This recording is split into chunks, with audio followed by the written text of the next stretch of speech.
Welcome, Mr. Mark Joaquin Ruiz, the founder of Hapinoy and a top social entrepreneur award winner from World Economic Forum. Welcome, Mark. Good afternoon. Let's test this.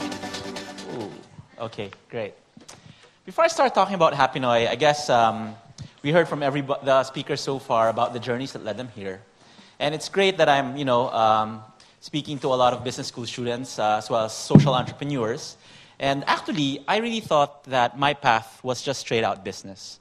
And just to give you a quick background, when I was picking a course right after high school, I had one criteria about picking my course. And quite honestly, and I can share this, I just wanted to pick a course, a college course that would land me a very good job. Simple as that. Because that was my ambition. And so I took up a business course called Management Engineering, and true enough, it lived up to its promise because I did find a good job after graduation. And I eventually entered a small company called Unilever. You might have heard of it. And that's why actually I have an affinity to Thailand, because like when I was in Unilever Philippines, actually we had a lot of cooperation with the Unilever Thailand office.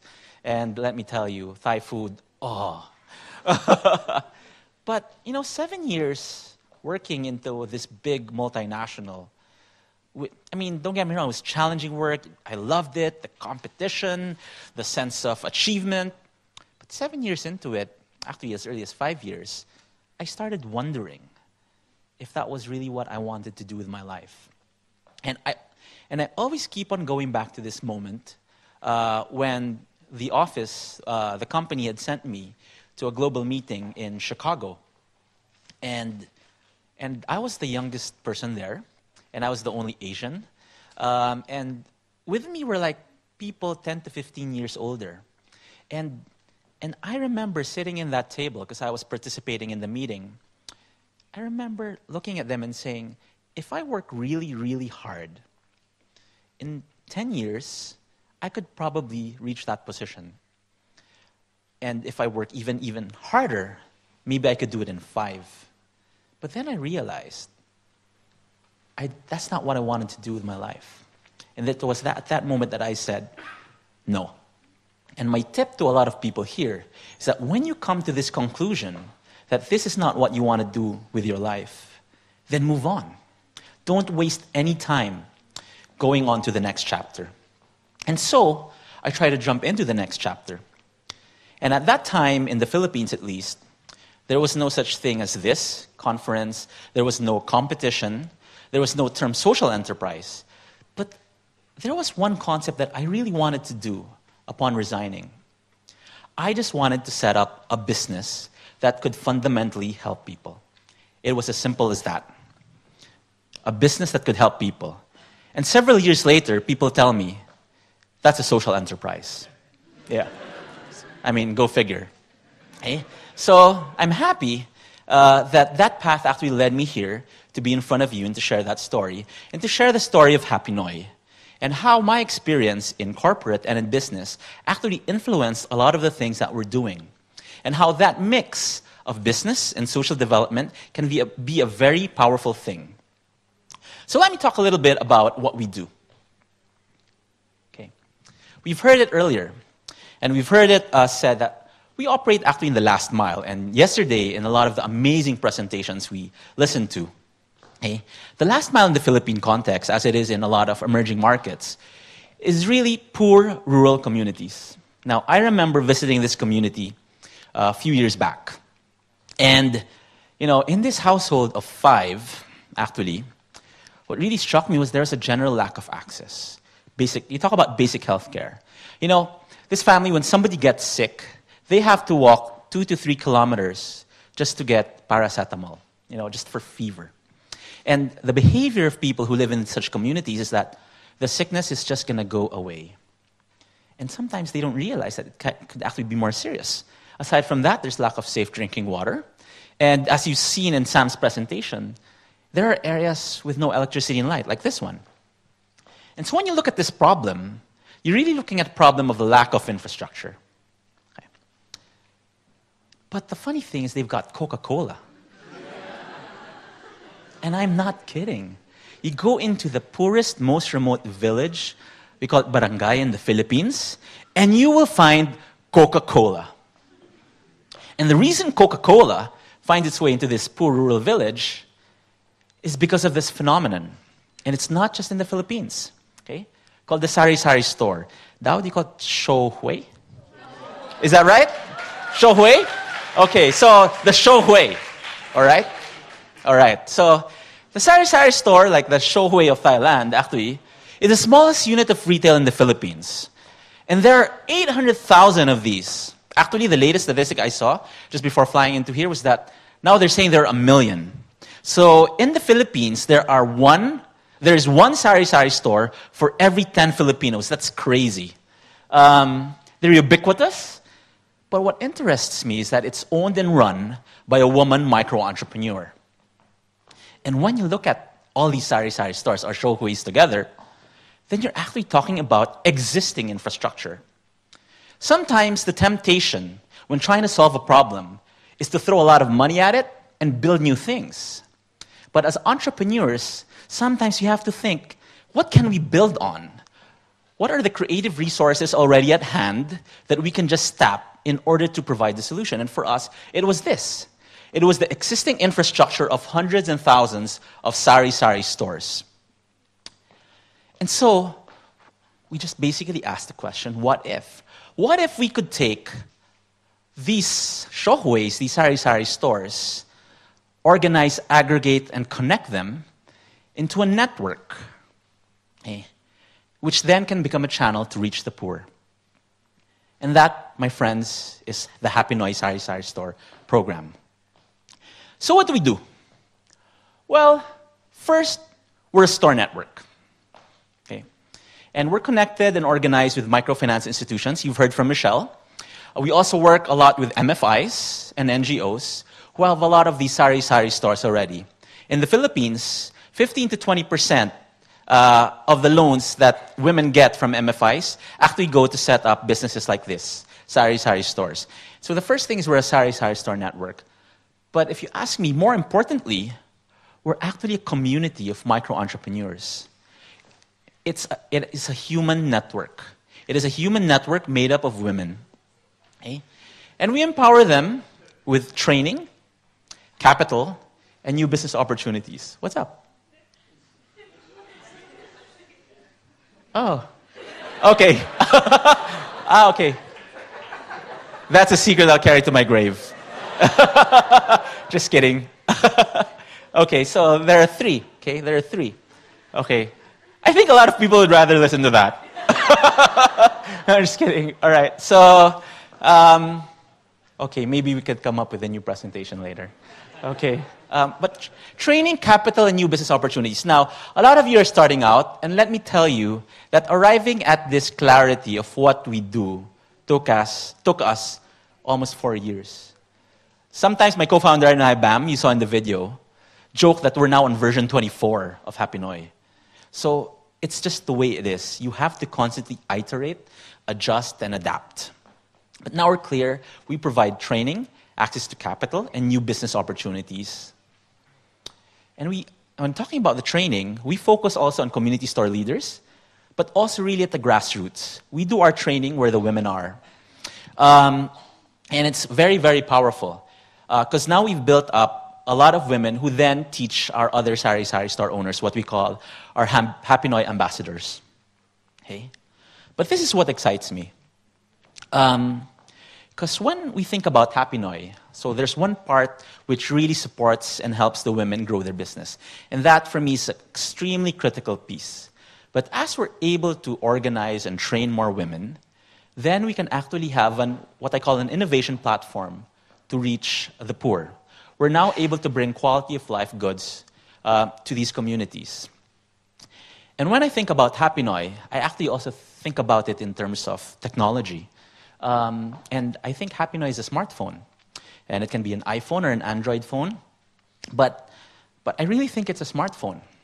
Why do I say this? Because when you look at your smartphone, all of the apps inside, 99% of the apps that you can get on the iTunes Store or in the Google Play Store weren't done by Google or Apple.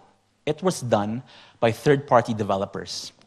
It was done by people outside of Apple or Google. And in Hapinoy, that's something we're very conscious about. We're a platform, but we rely on a lot of partners to build the apps, or what we call the social impact goods and services to bring to the poor. So just to explain the metaphor further, so just going with Apple, there's third-party software developers, and iTunes as a distribution mechanism, and iPhone as the platform. And for us, we want to work a lot with companies, organizations, social entrepreneurs, and we have the system basically, the delivery mechanism or the distribution mechanism or the store network to bring that product or service out into our stores. And I want to talk a little bit about this. Because for me, this is what will create a lot of value in the long term, aside from, of course, helping the women grow the business. You see, we grow these network of stores, these community of micro-entrepreneurs, and we end up with this one. It's not a church, it's what we call Hapinoy Plus. So we're not trying to put together a religion, okay? Just to be clear, because we gave this talk one day, and are you trying to put up a church? No, we're not.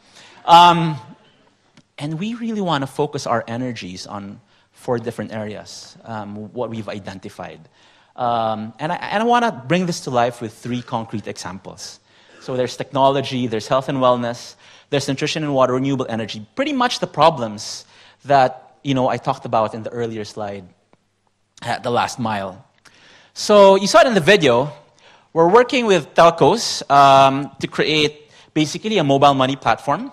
In the Philippines, a lot of money flows through domestic and international remittances. And basically now you can do that in a mobile phone. What does this solve? Well, right now, if I wanted to send money to Reese, if she was in the province, Reese would have to travel into town in order to withdraw the money.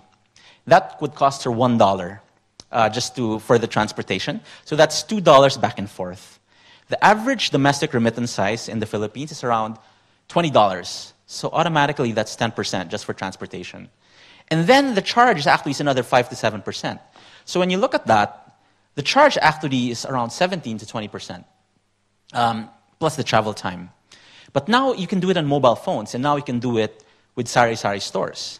And effectively, you bring the cost from 17 to 20% and into our model at 5%. And you just go to a neighbor. What we like about that is that 5%, actually, there's a percentage that the store owns. And again, that's a business model for us, because we then get a share of that transaction. And so we piloted this, and we worked a lot on this, and this year, actually, we're looking at scaling it up through our network, and so we're very excited about this. And again, we're able to bring affordable remittance services to grassroots communities using mobile phones. And we like this because now we have store owners who are becoming very comfortable with the technology, but now are offering something new to their neighbors. Another example, we worked and we really wanted to look at healthcare. And so many interesting models were brought to us, all the way from telemedicine and remote diagnostic and stuff. And we said, let's start with the most basic problem that we could solve. And we saw that really as over-the-counter medicine.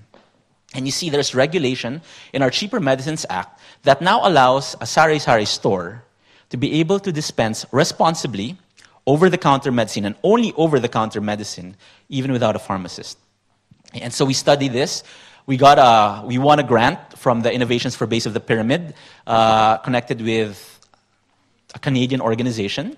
And so we researched it and piloted it in 9 months. And eventually we came up with a working model. And it's very simple. And again, it's very simple. It's that panel that you see with 20 SKUs of the top selling OTC medicines. And of course, a major component of that was training the women about the different sicknesses, and also to train them not to carry, absolutely not to carry antibiotics or prescription medicine.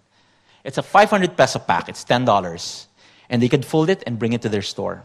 And I like this picture because normally this is what you see on the right side. Corned beef, canned goods in Sari-Sari stores, but right beside it, now you have over-the-counter medicine. So now when people get sick and there's basic sickness like cold and fever, they can just knock on the door of their Sari-Sari store. The best thing about Sari-Sari stores, aside from being nearby, they're open 24/7, meaning literally you could just wake up the store owner and they would open up for you. And now we're also experimenting with different things on energy. And Sam talked about the problem. And we see this as well, not in all of our areas, but certainly in some of our store areas.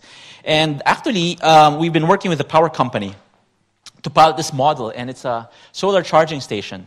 It's very interesting because basically, for a lot of reasons, people in the community can't afford to buy the lamp outright. And so what happens is that the solar panels are held by the store, and then the customer goes back on a daily basis and pays the store on a daily basis 10 pesos, which is 7 baht, to charge the lamp. After a certain time, the lamp is fully paid up, and they then own the panel. So it's sort of like a lease to own, like a condominium applied to a lamp, solar lamp. And we like this, again, because number one, we're solving a problem, access to light. Second, it's a business driver for the store. They make additional income for charging the lamps, and at the same time, it drives customer traffic. And third, again, it's a business for us. And so these are just some of the examples that excite me. And as you can see, we're not experts in solar. We're not experts in healthcare. We're not experts in mobile money. We understand it, but we're not deep domain experts. We rely on our partners. And that goes back again to the concept of the platform. What we're really good at, what we've tried these past few years to be very, very, very good at, really, is to focus on understanding what the community's needs are that could be solved by Sari-Sari stores. We've spent so much of our effort and brain power and our time and our sweat in the field understanding how the mothers tick, how the mothers think, how the mothers would sell, how the mothers could grow their business. All of these different kinds of behaviors. That's what we have aspired to become very, very good at. All of these other solutions, we need partners to come on board to help us out. That being said, we're also excited at the possibility of the store network being a point of distribution for other micro-entrepreneurs who don't have access to the market. Unfortunately, they can't accept Reese's products. They're just too expensive. But certainly that is something very interesting for us. So Hapinoy, we're building a network. We're building a community. And I think I'll end with this. Because for me, this is really when it becomes alive. So this is Tita Susan. She's one of our community stores. And several years back, we had an international visitor from the US. And so, as it is usually, so we go around the field and we visit Tita Susan. Tita is aunt. And yeah, the guy's name was John. And John said, "Hey, Susan, it was really nice to meet you. And please keep in touch." So John was very polite and said that. And Susan said, "Wait, John, wait, let me get something." And she goes inside her shop and goes out and gives her a business card. Now, it's not our policy to give away business cards, let me tell you. That's not part of our cost structure. She had it made. She had it made, and if you could just read it, it says there, Susan, entrepreneur. Susan, entrepreneur. That's powerful. That's powerful. Women who begin to see themselves differently as businesswomen, as entrepreneurs, who then become active participants in creating change in their communities, but at the same time, running a profitable business that could provide for their families. That, we feel, is the potential magic of the work that we do at Hapinoy. And with that, I thank you, and I'm open to answer some of these questions. Thank you. Thank you very much. Thank you. So let's start with the first question. Very important question first. It's getting warm in here. Should I repeat the Getting question? warm in here. Let me read the question to give you some time to think. Okay. You and Reese are the great social entrepreneur and became a couple. Could you tell us the secret? Just in case the person needs one. I might Okay. need one too. I'm very lucky. Yeah. Okay, so let's start with that. So, it's not as hard as winning the lotto, honestly. The chance, I mean, it feels like winning the lotto, but meaning it's doable, it can happen. But I guess, what's very important is really you attract and you find people that resonate with the passion and the mission that you are attempting to do. And especially for the social entrepreneurs, certainly the GSVC finalists, you will bump into, I hope, your future partner, in these circles, if they're not already working with you. But yeah, and as Reese mentioned in her presentation, we got together when we were starting Rags to Riches, and in these high-pressure situations, love blossoms. What's that term? We found love in a hopeless place. The Rihanna song, right? Okay, yeah.